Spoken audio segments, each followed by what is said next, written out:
The gunshot split the dawn like thunder, sending birds scattering from the mesquite trees as Jillian James ran barefoot through the Texas scrubland. Her breath came in painful gasps, her cotton dress torn and stained with blood that wasn't hers. Behind her, the shouts of men and the baying of hounds grew closer with every heartbeat. It was May 1875, and Jillian was running for her life. She'd fled in the night from the Blackwood Ranch, escaping the man who had purchased her contract 3 months ago after her father's death left her with nothing but debts. Sebastian Holden was no employer, he was a monster who believed he owned not just her labor, but her body and soul. Last night, when he'd come to claim what he believed was rightfully his, she'd struck him with a kerosene lamp and escaped into the darkness. Jillian stumbled on a stone, barely catching herself as pain shot through her foot. The eastern horizon was brightening, which meant she'd soon have nowhere to hide in the open country. She needed to reach San Bernardino before Holden's men caught up to her. The small but growing town in Southern California represented her only hope. Her cousin lived there, the only family she had left in the world. But California was still hundreds of miles away, and right now, she couldn't even outrun the men behind her. The land sloped downward, and Jillian saw a creek cutting through the rocky terrain. If she could reach it, maybe she could throw the dogs off her scent. She pushed her exhausted body forward, each breath burning in her lungs. A horseman appeared on the ridge to her right, silhouetted against the pink dawn sky. Jillian's heart sank. They had her flanked. She veered left, but her legs betrayed her, buckling beneath her as she tumbled down the slope. When she came to a stop, pain radiated through her ankle. She tried to rise, but fell back with a cry of frustration and agony. The sound of hoofbeats grew closer. "Please," she whispered to no one in particular, "please help me." The rider appeared above her, backlit by the rising sun. She couldn't make out his features, only his tall form and the wide brim of his hat. He dismounted in one fluid motion and approached slowly, as if she were a wounded animal that might bolt. "Madam," his voice was deep with a slight drawl, "you're hurt." Jillian tried to crawl away, but her injured ankle wouldn't cooperate. "Stay back," she warned. "I'll fight you." "I reckon you would," he replied calmly, crouching a few feet away, "but I'm not with whoever you're running from." As he moved into clearer view, Jillian saw a young man, perhaps 25, with sun-browned skin and serious eyes the color of a summer storm. His dark hair curled slightly beneath his hat, and a thin scar ran along his jawline. He wasn't dressed like Holden's men, no fancy leather vest or polished boots. This man wore simple clothes, well-worn and practical. "The name's Isaiah Quinn," he said. "I've got a cabin not far from here. You look like you could use some help." The baying of the hounds grew louder. Jillian glanced desperately in the direction of the sound. "They're coming for me," she whispered. Isaiah's expression hardened as he looked toward the sound. "Who's coming for you?" "Sebastian Holden. He says," her voice caught, "he says he owns me." Something dangerous flashed in Isaiah's eyes. He stood and offered his hand. "Not anymore," he said firmly. Jillian hesitated only a moment before taking his hand. Isaiah helped her to her feet, then swept her up into his arms when she couldn't put weight on her injured ankle. "My horse can carry us both," he said, carrying her to where his bay gelding waited patiently. "But we need to move fast." "They'll kill you for helping me," Jillian warned as he lifted her onto the saddle. Isaiah mounted behind her, his arms reaching around to take the reins.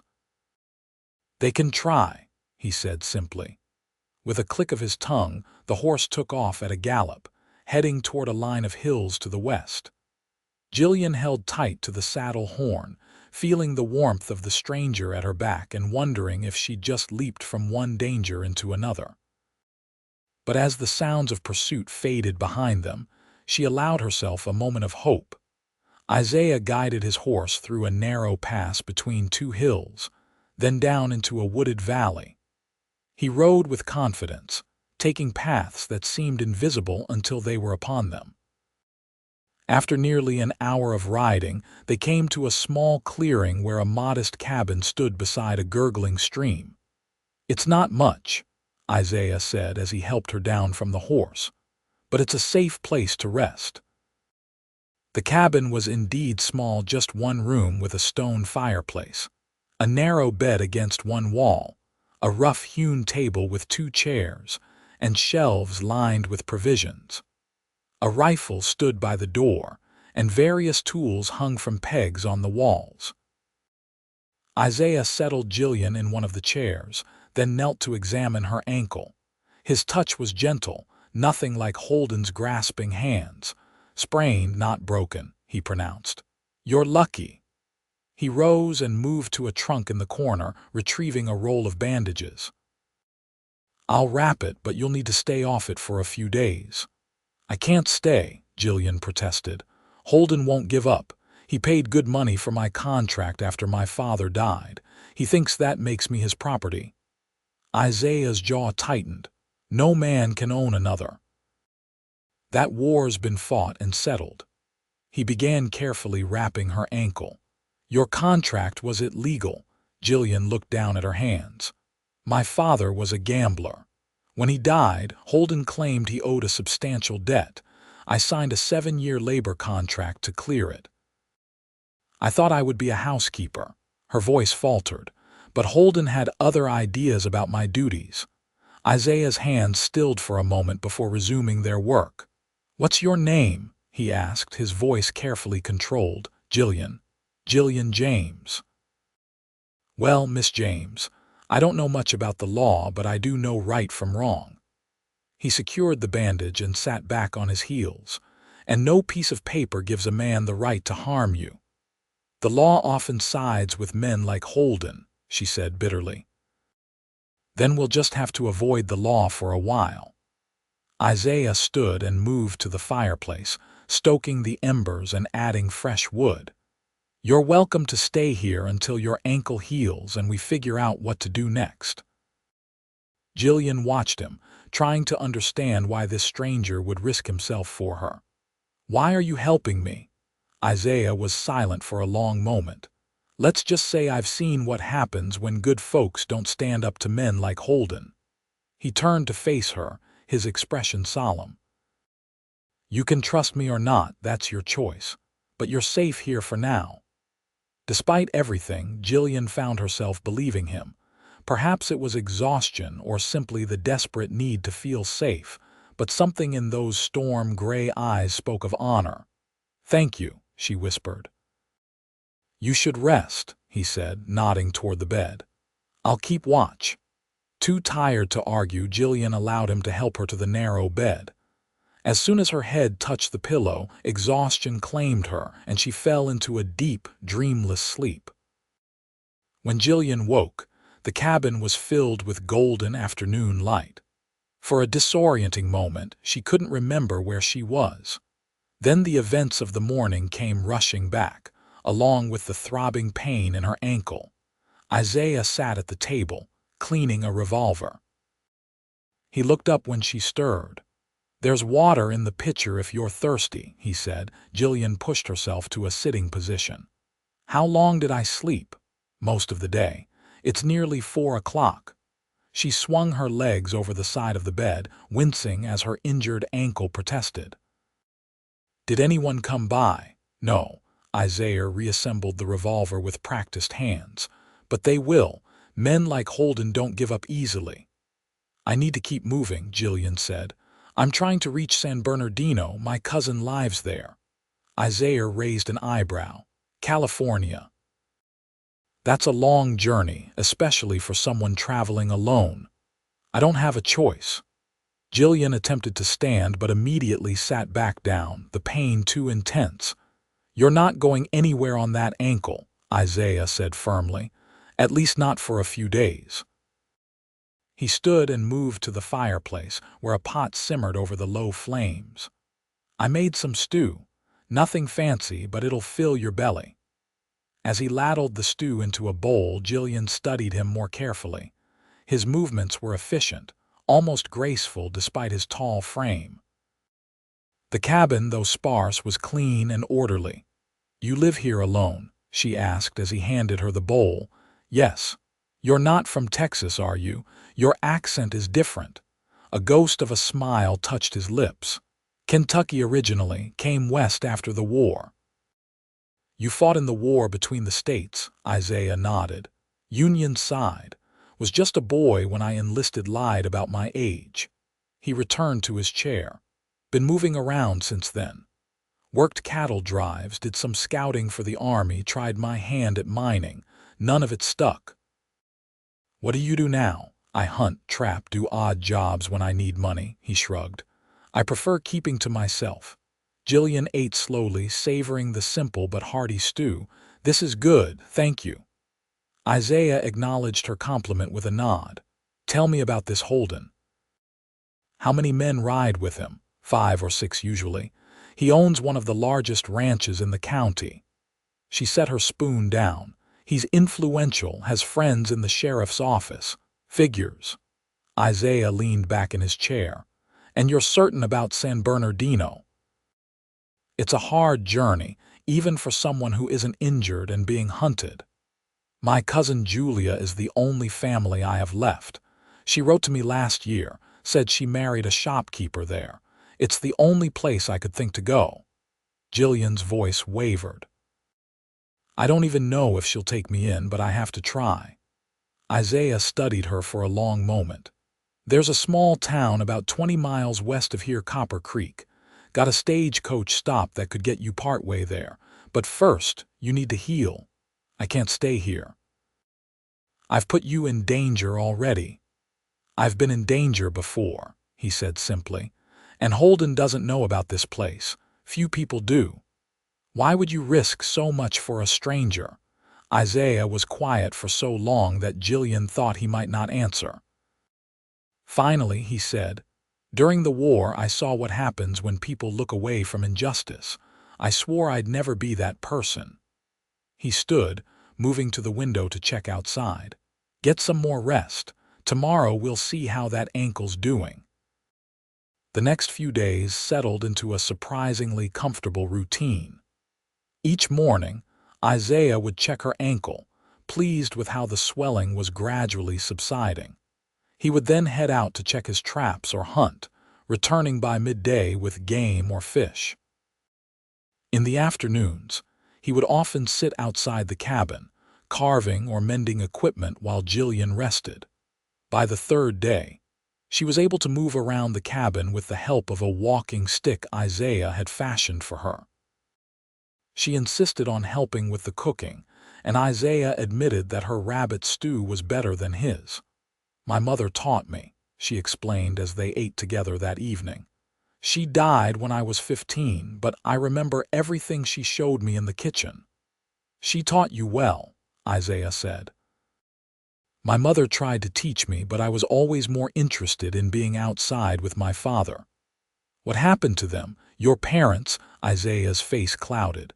"Fever took my mother before the war. My father died at Shiloh, Confederate shell. I'm sorry." He shrugged, but she could see the old pain in his eyes. "It was a long time ago. What about your father? You mentioned he was a gambler," Jillian sighed. "He wasn't always. After my mother died, he changed. Started drinking, then gambling. We lost our farm in Missouri, moved around a lot. When he died in a card game gone wrong in Fort Worth, I discovered he'd racked up debts all over town." Her hands tightened around her spoon. "Holden offered to clear all the debts in exchange for a labor contract. I was desperate with nowhere to go." "It wasn't your fault," Isaiah said quietly. "Perhaps not, but I was foolish to trust Holden's word." "Trust isn't foolish, it's necessary." Isaiah stood and moved to the door, looking out at the setting sun. "The world would be a darker place if we never trusted anyone." On the morning of the 5th day, Jillian woke to find Isaiah already gone. A note on the table explained he'd gone to check if anyone was still searching the area and would be back by noon. She used the time to wash her dress in the stream, the only clothing she owned besides the man's shirt and trousers Isaiah had loaned her, which she now wore, the sleeves rolled up and the pants cinched tight with a piece of rope. She was hanging her dress to dry when she heard a horse approaching. Expecting Isaiah, she turned with a smile that quickly vanished when she saw not one rider, but three, none of them Isaiah. Jillian's heart raced as she recognized Holden's men. She grabbed her walking stick and backed toward the cabin, hoping to reach the rifle inside before they spotted her. "Well, look what we found, boys," the lead rider called out, spurring his horse forward. "The boss will be mighty pleased." Jillian reached the cabin door and fumbled for the latch, but the men were already dismounting. The leader, a man called Jenkins, who served as Holden's foreman, approached with a cruel smile. "Miss James, you've led us on quite a chase," he said. "Mr. Holden is very eager to see you again." "I'm not going back," Jillian declared, raising her walking stick like a weapon. Jenkins laughed. "You don't have a choice, girl. You signed a contract." "A contract for labor, not slavery." His smile disappeared. "Mr. Holden decides what your duties are. Now come quietly, or we'll make you." The other two men flanked Jenkins, their intentions clear in their leering expressions. Jillian backed against the cabin wall, her injured ankle making escape impossible. "I'd reconsider that plan if I were you," a familiar voice called from the tree line. All heads turned to see Isaiah emerging from the forest, his rifle raised and aimed at Jenkins's chest. He moved with a predator's grace, his eyes cold and focused. "This doesn't concern you, mister," Jenkins said, though his voice had lost some of its confidence. "When you threaten someone under my protection, it concerns me plenty," Isaiah replied, continuing his approach until he stood between Jillian and the men. "Now, I suggest you gentlemen mount up and ride away while you still can." The men exchanged glances, clearly not expecting resistance.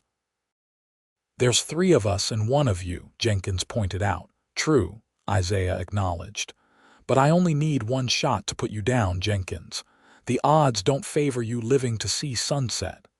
Jenkins's eyes widened at the use of his name.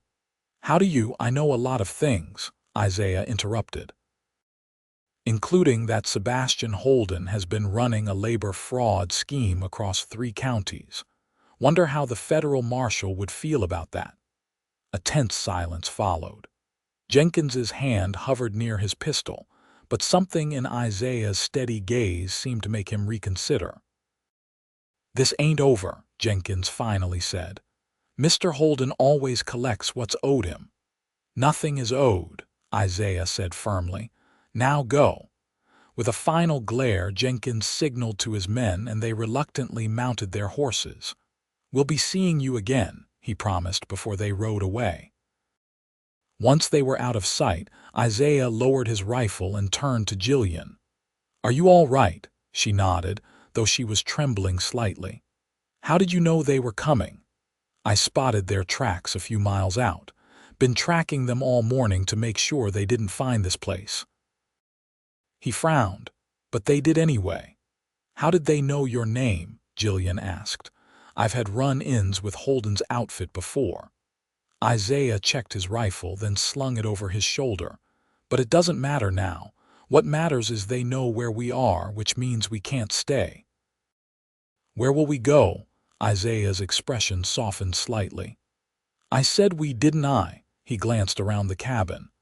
"Pack whatever you can carry. We're heading for Copper Creek tonight."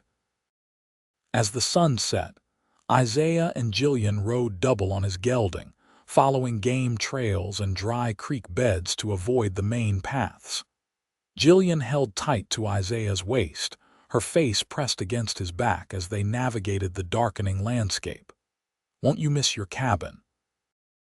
she asked during a brief rest to water the horse. Isaiah shrugged. It's just a place. I never stay anywhere for long. Because of the war. He was silent for a moment, then nodded. Partly. After you've seen what men can do to each other, it's hard to feel at home anywhere. I'm sorry I cost you your home. You didn't, he said firmly, and like I said, it was just a place. He helped her back onto the horse. Besides, maybe it's time for a change. They reached Copper Creek just before dawn. It was a small settlement, a single street with a general store, saloon, blacksmith, and a handful of other buildings. At the edge of town stood a modest boarding house where Isaiah secured them 2 rooms. Get some rest, he told Jillian as he showed her to her room. I'll see about getting you some proper clothes and arranging passage on the next stage coach. What about Holden's men? I'll handle it. For now, just keep out of sight. Jillian caught his arm before he could leave. Isaiah, thank you for everything. Something flickered in his eyes, something warm that made her heart beat faster. Then he nodded once and was gone. True to his word, Isaiah returned midday with a bundle of clothing, a simple but sturdy dress, undergarments, and a pair of boots that weren't a perfect fit but would serve better than going barefoot. He also brought news. Stagecoach comes through tomorrow heading west, he said as they ate a simple meal in her room. But there's a complication. Holden, Jillian guessed. His men rode into town an hour ago. They're showing your likeness around, offering a reward for information. Isaiah's expression darkened. They're calling you a thief who stole valuables from the ranch. Jillian's hands clenched into fists. That's a lie, I know, but it gives them an excuse to bring in the law. Isaiah leaned forward. We need to get you out of town tonight before someone recognizes you. But how? You said the stage doesn't leave until tomorrow. I've made other arrangements. Isaiah glanced out the window. There's a wagon train of settlers heading for California. They're camped a few miles outside town. The leader owes me a favor, and he'll take me with them. Isaiah hesitated. He'll take us. I'm coming with you, Jillian. She stared at him in surprise. But why would you do that? Because Holden won't stop, he said simply. And I won't let him hurt you. He stood, ending the conversation. Get some rest. We leave at midnight. Under the cover of darkness, Isaiah led Jillian through the sleeping town. They moved carefully, avoiding the saloon where light and noise still spilled onto the street. Jillian's ankle was much improved, though it still ached after long periods of walking. They had nearly reached the edge of town when a voice called out, "Hold it right there." They turned to see Jenkins and another of Holden's men stepping out from between 2 buildings, pistols drawn. Thought you could slip away, did you? Jenkins sneered. Mr. Holden is mighty eager to see you, Miss James. And you too, Quinn. Seems you've been a thorn in his side for too long. Isaiah positioned himself slightly in front of Jillian. Put those guns away before someone gets hurt. Oh, someone will get hurt all right, Jenkins promised. But it won't be us. Jillian saw Isaiah's hand move subtly toward his own pistol. The tension in the air was palpable, like the moment before a lightning strike. I'd think real careful about what you're doing, Jenkins, Isaiah warned. Even if you get lucky, one of you won't walk away from this. The standoff stretched for several heartbeats. Jillian held her breath, seeing the calculation in Jenkins's eyes as he weighed his options. The decision was made for him when the town marshal's voice cut through the night. What's going on out here? Marshal Davis was an older man with a silver mustache and tired eyes, but he carried his authority with confidence as he approached, his hand resting on his holstered revolver. Marshal, Jenkins said quickly, we've apprehended 2 criminals.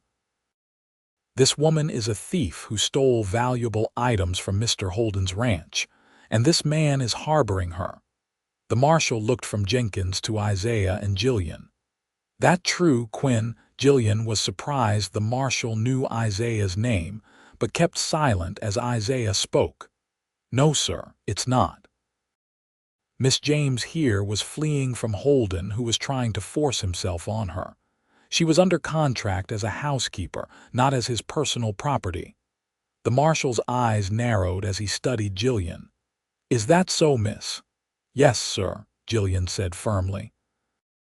"I signed a labor contract to work as a housekeeper. When Mr. Holden tried to take liberties, I fled. I took nothing but the clothes on my back."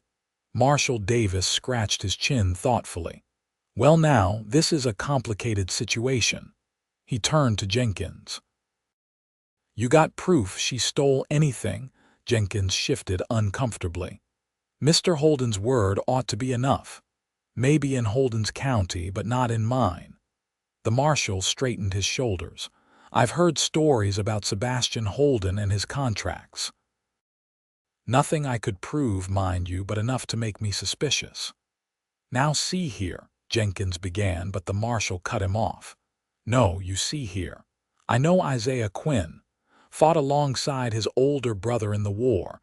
If he says this woman was being mistreated, I'm inclined to believe him." The marshal's hand remained on his pistol. "Now, I suggest you boys head back to Holden and tell him his contract isn't worth the paper it's written on in my jurisdiction." Jenkins's face darkened with anger. "This isn't over, Marshal. Mr. Holden has friends in high places." "So do I," the marshal replied evenly. "Now move along before I decide to lock you up for disturbing the peace." With a final glare at Isaiah and Jillian, Jenkins and his companion retreated, mounting their horses and riding out of town. The marshal turned to Isaiah. "You're heading out, I take it?" Isaiah nodded. "Wagon train bound for California. Good. Holden's not the type to give up easily." The marshal tipped his hat to Jillian. "Safe travels, miss." After the marshal departed, Jillian released a shaky breath. That was too close. "Davis is a good man," Isaiah said. "But the marshal can't protect us forever. Let's get to that wagon train before Jenkins decides to come back with reinforcements." The wagon train was camped in a meadow beside a small creek, a circle of covered wagons with campfires glowing in the center. Nearly 30 families were making the journey west, seeking new beginnings in California. Isaiah led Jillian to a wagon near the center of the circle, where a burly man with a thick beard was checking the wheels by lantern light. "Johnson," Isaiah called softly. The man looked up, his weathered face breaking into a smile when he recognized Isaiah. "Quinn, was beginning to think you weren't coming." His gaze shifted to Jillian. "This the lady you mentioned, Jillian James, meet Marcus Johnson. He's leading this wagon train to California." Johnson extended a massive hand which Jillian shook. "Pleasure, miss. Any friend of Quinn's is welcome here."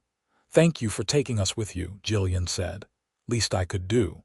Quinn saved my hide during a Comanche raid 2 years back." Johnson gestured to a wagon.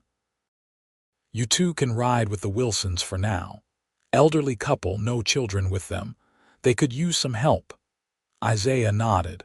"When do we move out?" "First light. Get some rest while you can. Trail west ain't easy." As Johnson had warned, the journey was difficult. The wagon train moved slowly, making perhaps 15 miles on a good day. The terrain was challenging, dusty plains giving way to rocky hills, and rivers that sometimes required days to find safe crossing points. Jillian quickly made herself useful, helping Mrs. Wilson with cooking and mending while Isaiah assisted Mr. Wilson with the driving and maintenance of their wagon. The elderly couple were kind, treating Jillian and Isaiah like the children they'd never had. At night, when the wagons were circled and the evening meals finished, the travelers would often gather around the central fire to share stories or music. It was during these moments that Jillian began to see a different side of Isaiah, one that sometimes smiled or even laughed at a well-told tale. 2 weeks into their journey, as they made camp near a small tributary of the Pecos River, Jillian found Isaiah sitting alone by the water's edge, staring at the setting sun. "May I join you?" she asked. He nodded, and she settled beside him on a flat rock.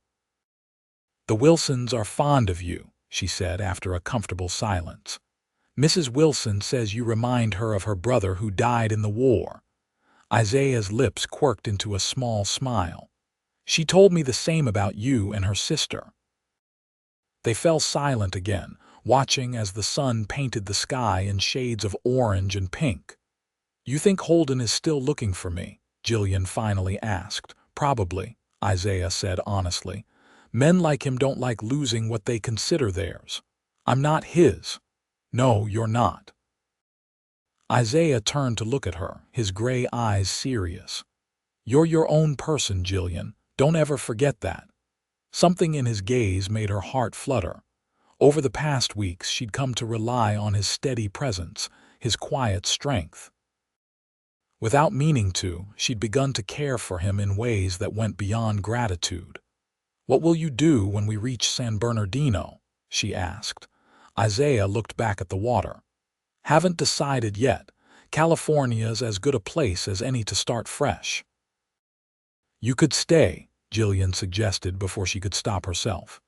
"My cousin's husband owns a store. Perhaps he could use help." "Perhaps." Isaiah picked up a stone and skipped it across the water's surface. "Or maybe I'll head north, try my hand at logging or fishing."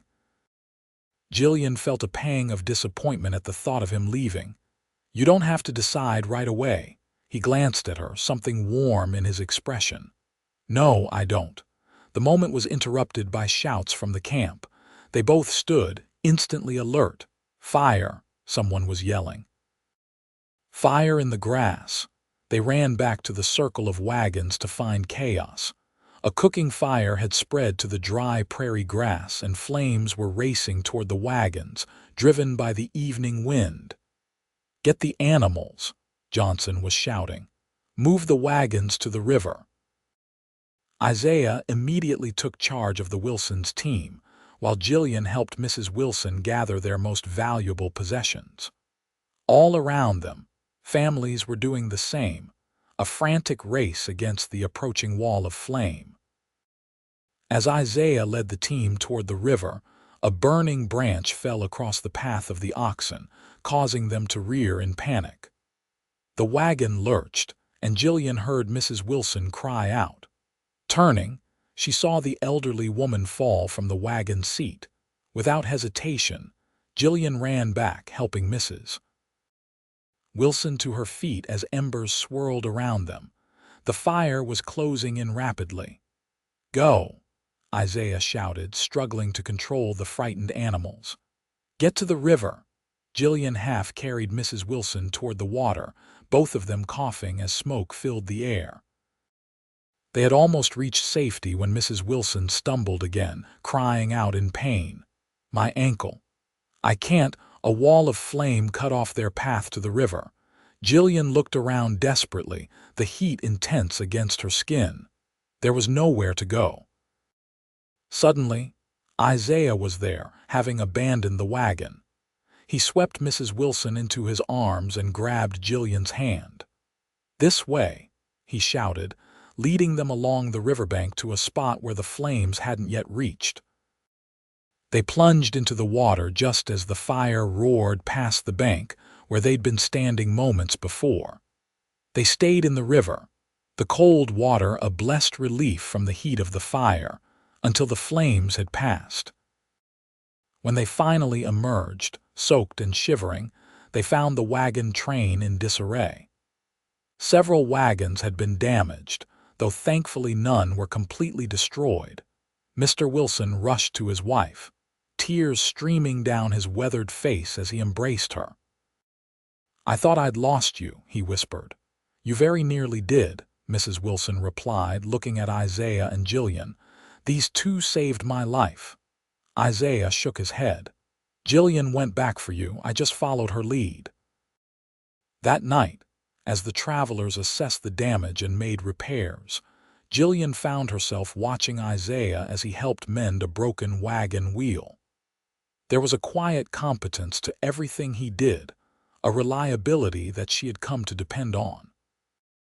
When he finally joined her by their small fire, his face smudged with soot and his clothes still damp, she handed him a cup of coffee. "Thank you," he said, taking a grateful sip. "For going back for Mrs. Wilson, that was brave." "I couldn't leave her," Jillian said simply. Isaiah studied her over the rim of his cup. "No, you couldn't. That's the kind of person you are." He set the cup down. "It's one of the things I admire about you." Jillian felt a blush creep into her cheeks. "You risked your life too. Some things are worth the risk." The way he looked at her made it clear he wasn't just talking about Mrs. Wilson. The moment stretched between them, full of unspoken words and growing feelings. Finally, Isaiah cleared his throat. "We should get some rest. Johnson says we'll need to make up for lost time tomorrow." As Jillian settled into her bedroll that night, she found herself thinking not of the fire, nor of Holden, but of the way Isaiah's eyes had lingered on hers, and the way her heart had responded. The weeks on the trail changed Jillian. The sheltered daughter of a failed gambler gave way to a woman who could harness a team of oxen, cook over an open fire, and even shoot a rifle with reasonable accuracy, a skill Isaiah had insisted on teaching her. "The West isn't always kind to those who can't defend themselves," he'd explained as he showed her how to steady the rifle against her shoulder. Their relationship changed too. What had begun as rescuer and rescued evolved into a partnership of sorts. They worked together, ate together, and in the evenings, often sat together by the fire, talking long after others had retired. Jillian learned about Isaiah's life before the war, his childhood in Kentucky, his dreams of becoming a doctor like his grandfather, dreams interrupted by the conflict that tore the nation apart. In turn, she shared stories of her mother, a gentle woman who had loved music and flowers, and her early years on their Missouri farm before everything fell apart. One evening, as they crossed into Arizona territory, a traveling preacher who had joined the wagon train for protection held a service. Afterward, there was a celebration. Two young people from different wagons were getting married, unwilling to wait until California to begin their life together. As simple vows were exchanged beneath the star-strewn sky, Jillian found herself standing beside Isaiah at the edge of the gathering. The bride was radiant in a dress that had clearly been sewn from whatever fabric could be spared, while the groom looked both nervous and proud in his Sunday best. "They're so young," Jillian murmured. "Do you think they know what they're getting into?" "Does anyone?" Isaiah replied. "Life doesn't come with guarantees." "No, I suppose it doesn't." She watched as the newlyweds shared their first kiss as husband and wife, the assembled travelers cheering. "But it's brave, isn't it, to commit to someone despite all the uncertainty?" Isaiah was quiet for a long moment. "I used to think it was foolish," he finally said, "making promises you might not be able to keep. And now," his eyes met hers in the flickering light of the campfires, "now I'm not so sure." His hand found hers in the darkness, his fingers intertwining with her own. "Some risks might be worth taking." Jillian's heart raced at the warmth of his touch and the meaning behind his words. Slowly, giving her every chance to pull away, Isaiah leaned closer until his lips met hers in a gentle kiss. It was brief, almost questioning, but it sent a flood of warmth through her entire body. When he pulled back, his eyes searched hers, looking for any sign of regret or hesitation. Instead, Jillian smiled and squeezed his hand. "Some risks are definitely worth taking." The next morning, as the wagon train prepared to move out, Johnson approached them with a concerned expression. "Riders coming," he said without preamble. 6 of them, moving fast. Isaiah immediately tensed. "Holden's men? Can't tell yet, but they're purposeful."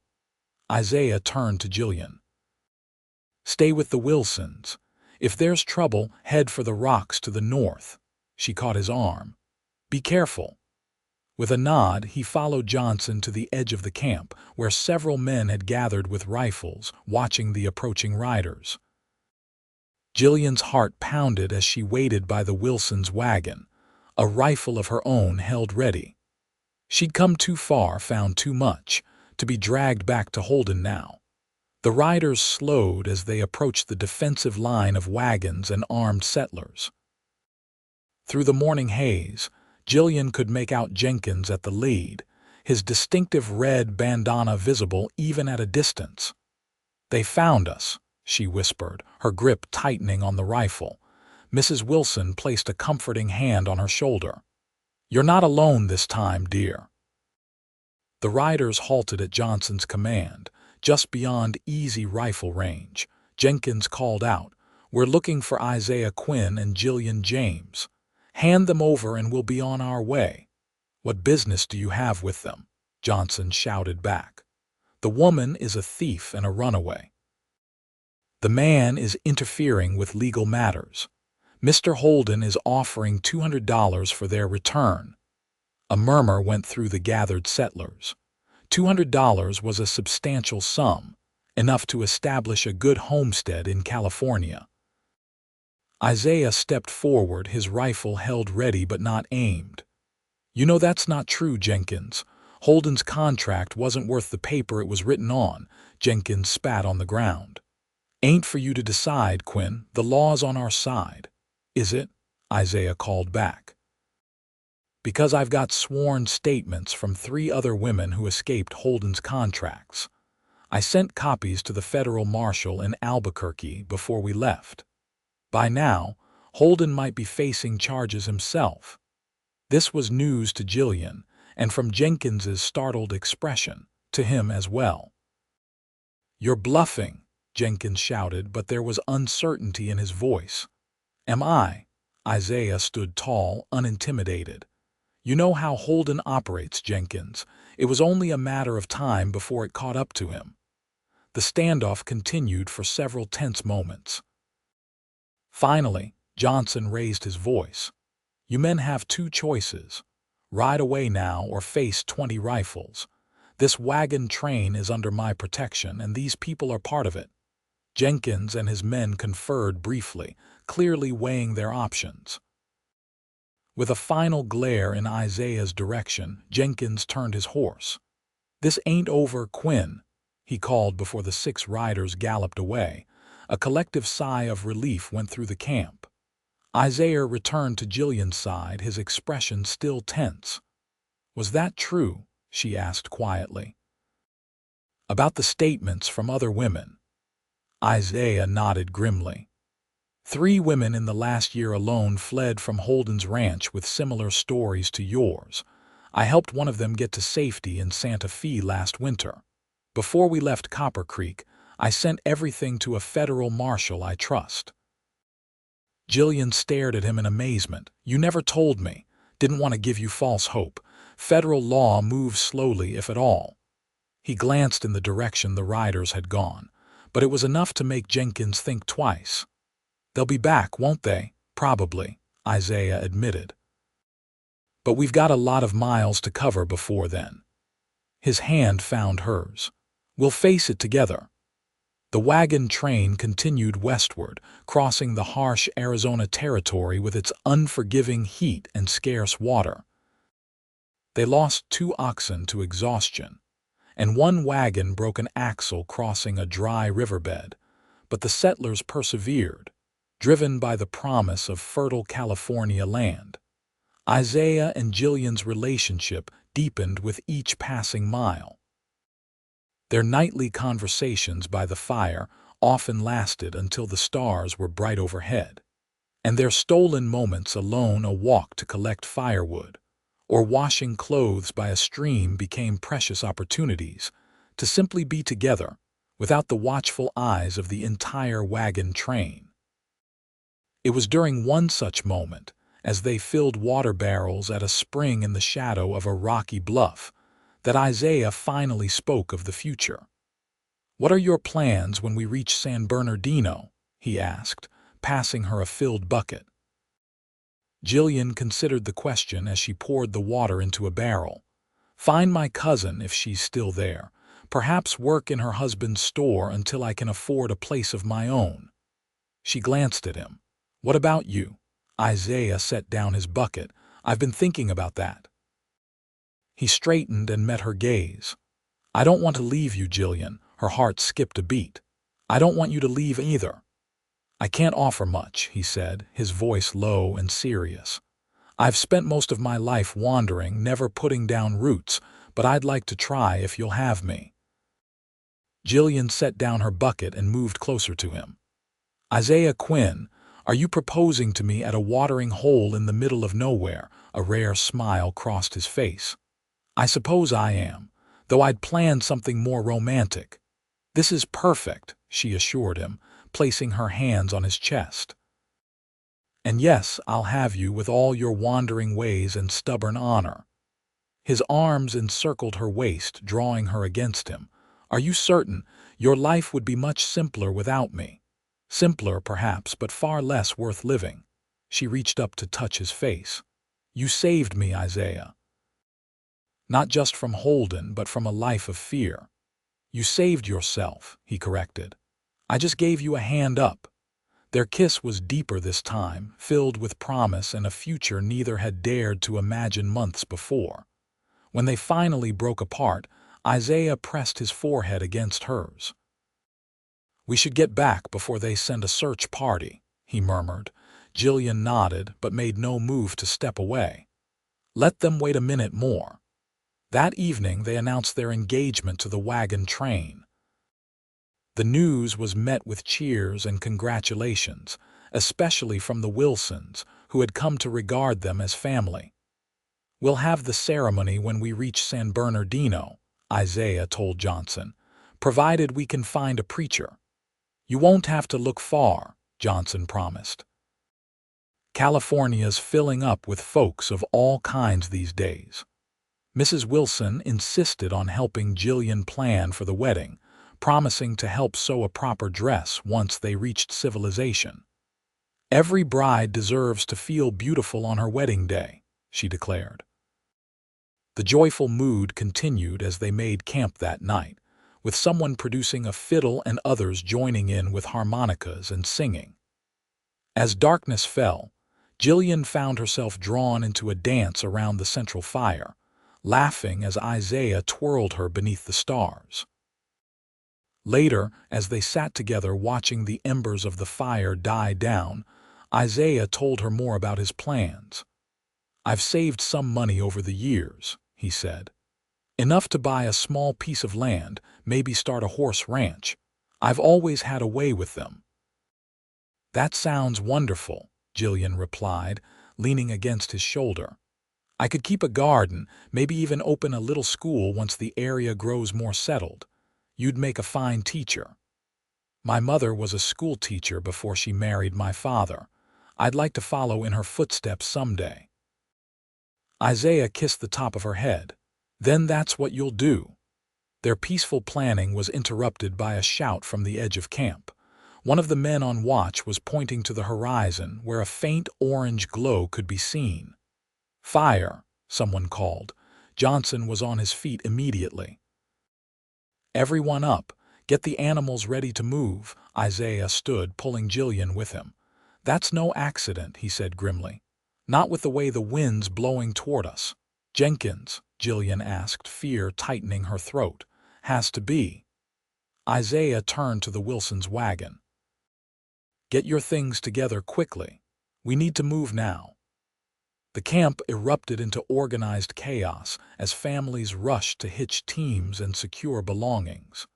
Johnson directed the wagons toward a rocky area to the west where the grass was sparse and the fire might be contained. Isaiah helped the Wilsons prepare their wagon, then pulled Jillian aside. "Stay with them. I'm going to help the men try to cut a fire break." "Be careful," she urged, gripping his hands. "Always am." He kissed her quickly, then joined the group of men heading toward the approaching fire with shovels and axes. The women and children moved with the wagons while the men worked desperately to clear a strip of land between the camp and the advancing flames. Jillian watched anxiously from the Wilsons' wagon, her heart in her throat every time the smoke obscured her view of Isaiah. The fire moved faster than expected, driven by the night wind.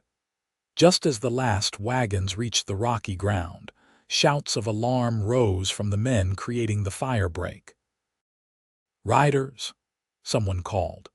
Armed riders. Through the smoke and darkness, Jillian could make out several horsemen emerging from the tree line to the south, not coming from the direction of the fire, but using it as a distraction to approach from another angle.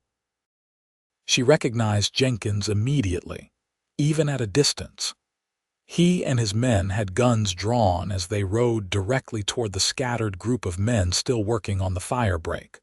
Without hesitation, Jillian grabbed a rifle from the wagon and ran toward the commotion, ignoring Mrs. Wilson's cry of alarm. She wouldn't hide while Isaiah faced danger. Not anymore.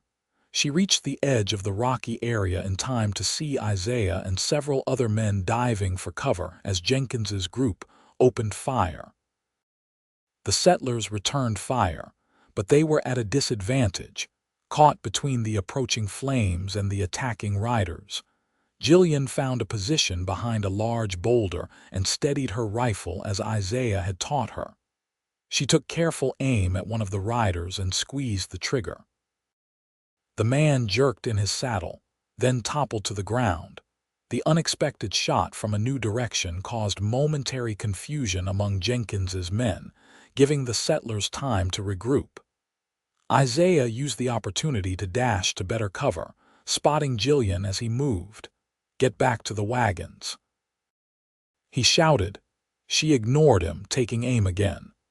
This time her shot went wide, but it kept the attackers' heads down. The fire had reached the firebreak now, flames leaping and dancing as they consumed the dry grass. The heat was intense, and smoke billowed across the battlefield, making it difficult to see through the haze. Jillian saw Jenkins dismount and move toward Isaiah's position, gun raised. Without thinking, she left her cover and ran forward, trying to get a better angle for a shot. "Isaiah, behind you," she called. Both men turned at her voice. Jenkins swung his gun toward her with a cruel smile. "Should have stayed hidden, girl," he snarled. Isaiah lunged from his position, tackling Jenkins just as he fired. The bullet went wide, striking the ground near Jillian's feet. The two men grappled on the ground, fighting for control of the weapon. Jillian raised her rifle, but couldn't risk a shot with the men so close together. She moved closer, looking for an opening. The struggle ended abruptly when the gun discharged between them. Both men went still for a heartbeat, then Jenkins slumped to the ground. Isaiah pushed himself away, his face grim as he retrieved his own weapon. Around them, the fighting was dying down as the remaining attackers retreated, unwilling to continue without their leader. The settlers turned their attention to the fire, which had mostly burned itself out against the firebreak and rocky terrain.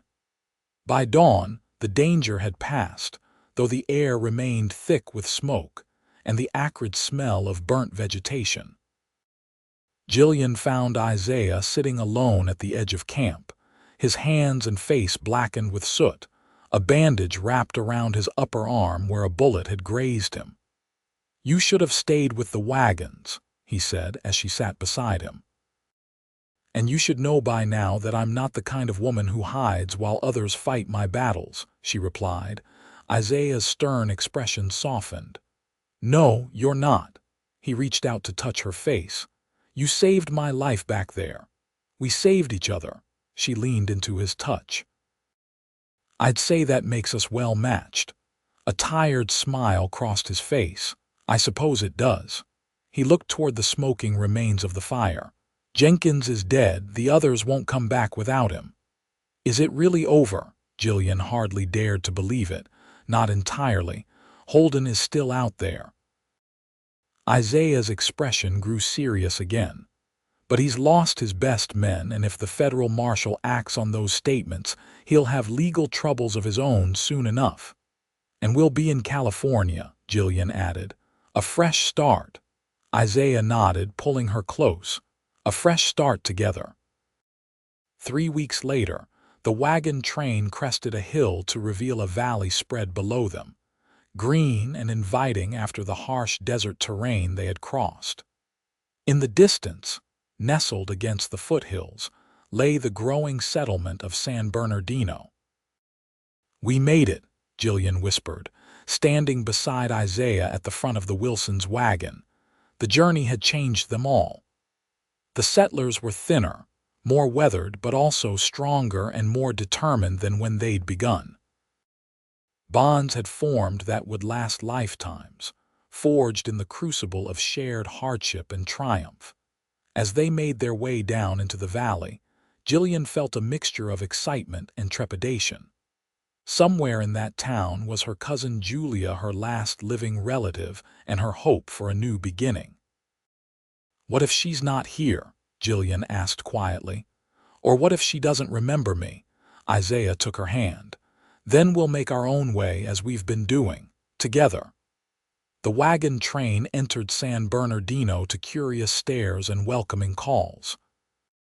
California in 1875 was still a place of opportunity and new beginnings, and new arrivals were generally welcomed, especially those who had survived the difficult journey overland. While Johnson dealt with the official business of their arrival, Isaiah and Jillian, along with the Wilsons, sought directions to the store owned by Julia's husband, Robert Miller. They found Miller's General Store on the main street, a substantial 2-story building with a painted sign promising everything for home and ranch. Jillian hesitated at the door, suddenly nervous. "What if she doesn't want to see me?" she whispered. Mrs. Wilson patted her hand. "Family is family, dear. And if not, you've got us now." Taking a deep breath, Jillian entered the store with Isaiah at her side. A bell jingled above the door, announcing their arrival. The store was well stocked and busy, with several customers browsing the merchandise. A pleasant-faced woman in her 30s looked up from behind the counter. "Good afternoon. Welcome to Miller's. Are you with the new wagon train?" Jillian stepped forward. "Yes, madam. I'm looking for Julia Miller. She would have been Julia James before her marriage." The woman's eyes widened. "I'm Julia Miller." She studied Jillian's face intently. "Jillian, little Jilly, is it really you?" Tears sprang to Jillian's eyes. "Cousin Julia, yes, it's me." Julia rushed from behind the counter and embraced Jillian tightly. "My goodness, look at you, all grown up." She pulled back to examine her cousin's face. "Your father wrote years ago that you were in Texas, but then we lost touch. What on earth brings you all the way to California?" "It's a long story," Jillian said, wiping away tears of relief. She turned to introduce Isaiah and the Wilsons, who were watching the reunion with smiles. Julia insisted on closing the store early, sending an assistant to fetch her husband from the warehouse. Soon they were all settled in the comfortable apartment above the store, sharing a meal and stories of the journey west. Robert Miller turned out to be a kind, prosperous man who welcomed his wife's cousin and her friends warmly. When Jillian explained about Holden and the contract, Julia was horrified. "That poor excuse for a man should be behind bars," she declared. "To think you had to run for your life across half the country." "If Isaiah hadn't found me when he did, I might not have escaped," Jillian said, her hand finding his beneath the table. Julia noticed the gesture and smiled knowingly. "And now you two are engaged. Well, that's something good that came from all this trouble." "We were hoping to marry here now that we've arrived," Isaiah said. "If you could point us toward a preacher." Robert leaned forward eagerly. "No need to look further. My brother is the minister at the church down the street. He'd be honored to perform the ceremony." "And you'll stay with us until you find a place of your own," Julia added. "The Wilsons, too, of course." Mrs. Wilson smiled gratefully. "Just until we can arrange for our own accommodations. We wouldn't want to impose." "Nonsense," Robert said firmly. "There's plenty of room, and any friends of Jillian's are friends of ours." As the evening progressed, the conversation turned to future plans. Robert mentioned that he was looking for a reliable man to help manage the growing store, looking meaningfully at Isaiah. "I'm not much of a shopkeeper," Isaiah admitted, "but I know horses.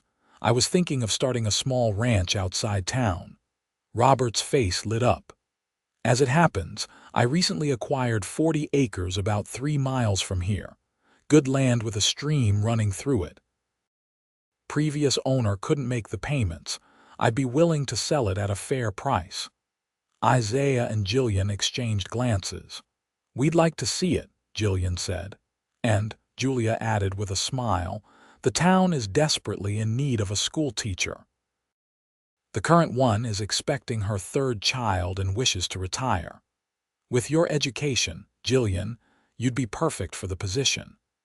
It seemed almost too good to be true. A home, land, and work they both would love, all waiting for them at the end of their journey. "I think San Bernardino is going to suit us just fine," Isaiah said, squeezing Jillian's hand. The wedding took place 2 weeks later in the small white church on the edge of town. The entire wagon train attended, along with many curious townspeople who had heard the romantic tale of the couple's escape and journey west. Jillian wore a dress that Julia had helped her make, simple but elegant with lace trimming the collar and cuffs. Mrs. Wilson had fashioned a crown of wildflowers for her hair, and Mr. Wilson proudly walked her down the aisle in place of her father. Isaiah waited at the altar, looking more nervous than he had facing down Holden's men. But when his eyes met Jillian's, his expression softened into one of such love and certainty that tears sprang to her eyes. Reverend Miller performed the ceremony, speaking of love's endurance through hardship and the strength found in partnership. When it came time for the vows, Isaiah took Jillian's hands in his. "Jillian James, when I found you that morning, I thought I was saving you," he said, his voice steady despite the emotion in his eyes. "But the truth is, you saved me. From loneliness, from wandering without purpose. I promise to stand beside you, to protect you, to love you every day for the rest of our lives." Jillian's voice trembled slightly as she responded. "Isaiah Quinn, you showed me what true freedom means, not just escape from those who would harm me, but the freedom to choose my own path, to be strong, to love without fear. I promise to walk beside you, to share your burdens, to love you with all that I am for all of our days." The celebration afterward lasted well into the night, with music and dancing spilling out of the church hall and into the streets of San Bernardino. It seemed the entire town had embraced the newlyweds and their story. The next day, Isaiah and Jillian rode out to see the land Robert had mentioned. It was everything they could have hoped for: gently rolling hills with good grass, a clear stream running through the property, and a small cabin that needed work but was structurally sound. "What do you think?" Isaiah asked as they stood on a hilltop overlooking the property. "Could this be home?" Jillian turned a slow circle, taking in the view of mountains to the north and the sprawling valley to the south. "It's perfect," she said. "Absolutely perfect." Within a month, they had purchased the land and begun improvements on the cabin. Isaiah started building corrals and stables, while Jillian planted a garden and prepared for her new role as the town's schoolteacher. The Wilsons decided to settle in San Bernardino as well, purchasing a small house in town. Mr. Wilson took a position at the livery stable, while Mrs. Wilson became known for her exceptional baking, eventually opening a small bakery of her own. Life settled into a rhythm: Isaiah breeding and training horses, Jillian teaching the town's children during the day and working alongside her husband in the evenings. They added rooms to the cabin, making it a proper home filled with books, music, and laughter. Word came from Texas that the federal marshal had indeed investigated Sebastian Holden, finding evidence of numerous fraudulent contracts and mistreatment of workers. Holden's empire had crumbled, his property seized, his reputation in tatters. He would never threaten Jillian or anyone else again.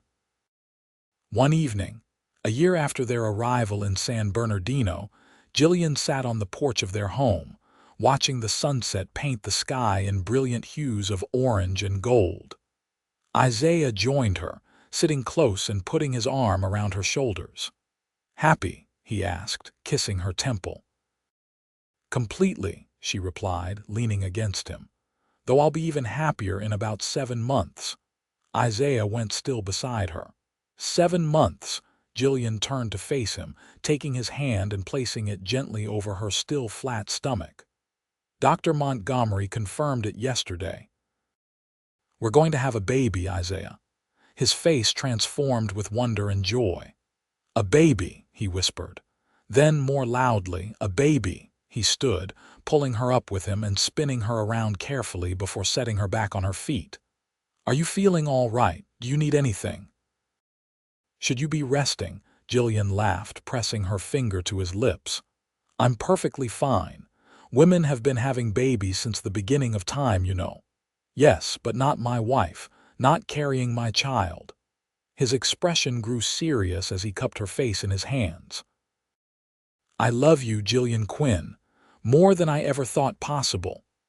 "And I love you," she replied, rising on tiptoes to kiss him. "My protector, my partner, my love." As twilight deepened around them, they remained on the porch, making plans for the nursery and suggesting names. The stars emerged one by one overhead, the same stars that had witnessed their flight from Texas, their journey across the wilderness, and now watched over their home and growing family. Jillian thought back to that desperate morning when she had run barefoot through the scrubland, certain her life was over. She could never have imagined then that her escape would lead not just to safety, but to a love and happiness beyond anything she had dared to dream. Isaiah seemed to sense her thoughts. "Penny for them," he said softly. "I was just thinking about how far we've come," she replied. "From that morning when you found me to this moment now." He nodded, his eyes reflecting the first evening stars. "It's been quite a journey." "And it's only just beginning," Jillian said, placing his hand once more over the new life growing within her. In October of 1876, their son was born, a healthy boy with his father's gray eyes and his mother's determined spirit. They named him William, after Isaiah's father, and Robert, after the man who had helped them establish their new life. The Quinn Ranch prospered over the years, as did the town of San Bernardino. Jillian continued teaching until their second child, a daughter named Margaret, arrived 2 years later. After that, she focused on raising their children and helping Isaiah with the ranch. Though she never lost her love of learning and books, 3 more children joined their family over the next decade, another son and 2 more daughters. Their home, expanded several times to accommodate the growing family, became known throughout the region for its warmth and hospitality. Isaiah never returned to his wandering ways.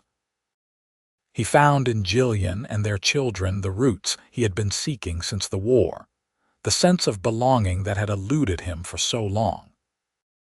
And Jillian, who had once run in terror from a man who claimed to own her, found in Isaiah not a new master, but a true partner, someone who stood beside her, who valued her strength as much as her gentleness, who loved her completely for exactly who she was. Together, they built a life that neither could have imagined on that fateful morning when a desperate woman and a solitary cowboy crossed paths in the Texas scrubland, changing both their destinies forever.